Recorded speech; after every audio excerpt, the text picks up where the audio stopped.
Indian political action committee, राजनीतिक कार्यवाही समिति, ये खबर, ये ट्रेंड, इस नाम से हैशटैग यानी आईपैक से ये लगातार सुबह से ट्रेंड कर रहा है। अभी के 3 घंटे पहले एक खबर आती है कि आईपैक के ऑफिस पर ईडी ने रेड कर दी है। अभी इतिहास में पहली बार है। क्या आपने कभी देखा है कि केंद्रीय एजेंसी छापा मार रही हो और राज्य की मुख्यमंत्री खुद वहां पहुंच जाए कि भाई साहब रुक जाओ? कोलकाता में आज सुबह ऐसा ही कुछ हो गया। सॉल्ट लेक में आईपैक के दफ्तर और प्रतीक जैन के घर पर जब ईडी ने दस्तक दी तो थोड़ी ही देर में खुद ममता बनर्जी वहां पहुंच गई, जहां ईडी ये कार्यवाही कर रही है। सामने आया कि ईडी जिस मामले में कार्यवाही कर रही है उसके तार ममता बनर्जी की टीएमसी से भी जुड़े हैं। इसीलिए ममता बनर्जी ने तुरंत ही इस कार्यवाही को लेकर नाराजगी जाहिर की। लेकिन अब सवाल है, क्या यह भ्रष्टाचार की जांच है या फिर मामले का मास्टर डेटा चुराने की साजिश? क्योंकि ऐसे भी नैरेटिव चल रहे हैं। और आज इसी बड़े खबर पे हम करते हैं पोस्टमार्टम। नमस्कार, मैं हूं पीयूष तिवारी और आप देखना शुरू कर चुके हैं नवभारत लाइव। तो सवाल पहले ये उठता है कि आखिर ममता बनर्जी और आईपैक का क्या कनेक्शन है, यानी ये रिश्ता क्या कहलाता है? 2019 के लोकसभा चुनाव में जब भारतीय जनता पार्टी ने पश्चिम बंगाल में अप्रत्याशित रूप से 18 सीटें जीती, तब तृणमूल कांग्रेस यानी टीएमसी के खेमे में हलचल मच गई।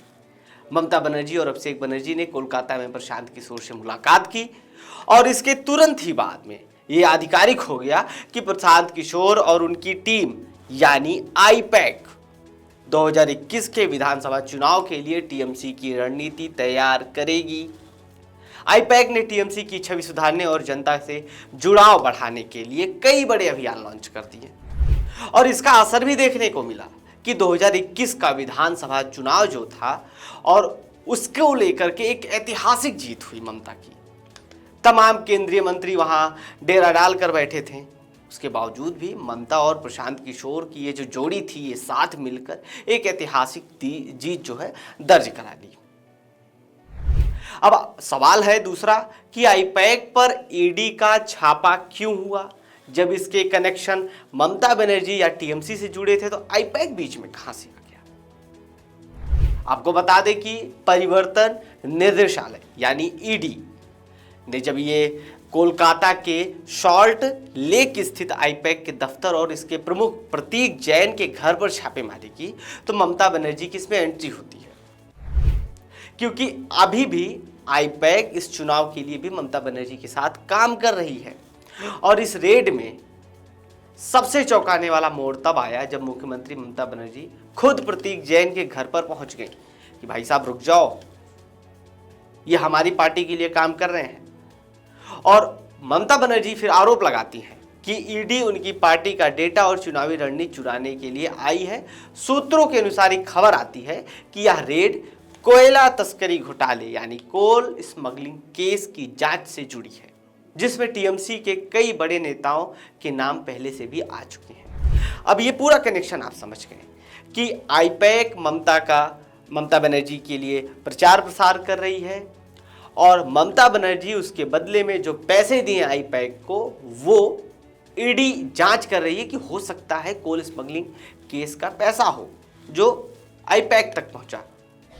अब तीसरे पे आते हैं कि आईपैक और ममता बनर्जी सरकार को लेकर विवाद के कुछ प्रमुख कारण क्या रहे हैं, क्योंकि इस रेड के बाद ममता बनर्जी बीच में खड़ी होकर के और लगातार गृह मंत्री अमित शाह को ये कह रही हैं, उन पे आरोप लगा रही हैं कि हो सकता है आप हार रहे हो इसलिए ये सारी कहानी, ये सारी नैरेटिव बिल्ड कर रहे हो। तो खैर ये मुद्दे पे आगे बात करते हैं कि आईपैक और ममता बनर्जी सरकार को लेकर विवाद के कुछ प्रमुख कारण क्या क्या रहे हैं।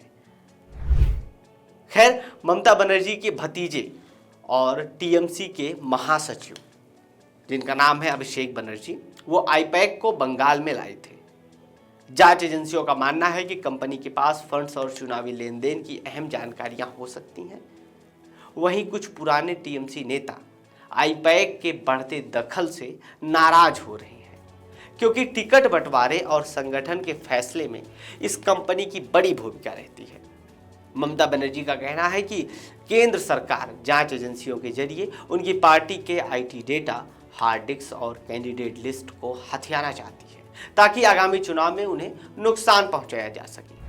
ममता बनर्जी का कहना है कि केंद्र सरकार जांच एजेंसियों के जरिए उनकी कैंडिडेट पार्टी की लिस्ट, हार्ड डिस्क और आईटी डेटा को हथियाना चाहती है ताकि आगामी चुनाव में उन्हें नुकसान पहुंचाया जा सके। अब सवाल उठता है कि क्या ये महज एक भ्रष्टाचार की जांच है या फिर आगामी चुनाव से पहले डेटा वार की शुरुआत, क्योंकि सवाल तो अब बीजेपी पे भी खड़े हो गए। एक तरफ ईडी कोयला घोटाले की तार खंगाल रही है तो दूसरी तरफ मुख्यमंत्री ममता बनर्जी इसे लोकतंत्र की हत्या बता रही हैं। बीजेपी नेता शुवेंदु अधिकारी ने इस संवैधानिक मर्यादा का उल्लंघन कहा है और अब ये देखना होगा कि आखिर कोर्ट इस मामले पर क्या रुख अपनाता है। वैसे आपका क्या कहना है, आप कमेंट बॉक्स में जरूर लिखकर बता सकते हैं। फिलहाल तमाम ऐसे देश और दुनिया की खबरों से जुड़े रहने के लिए सब्सक्राइब करिए नवभारत लाइव को। धन्यवाद।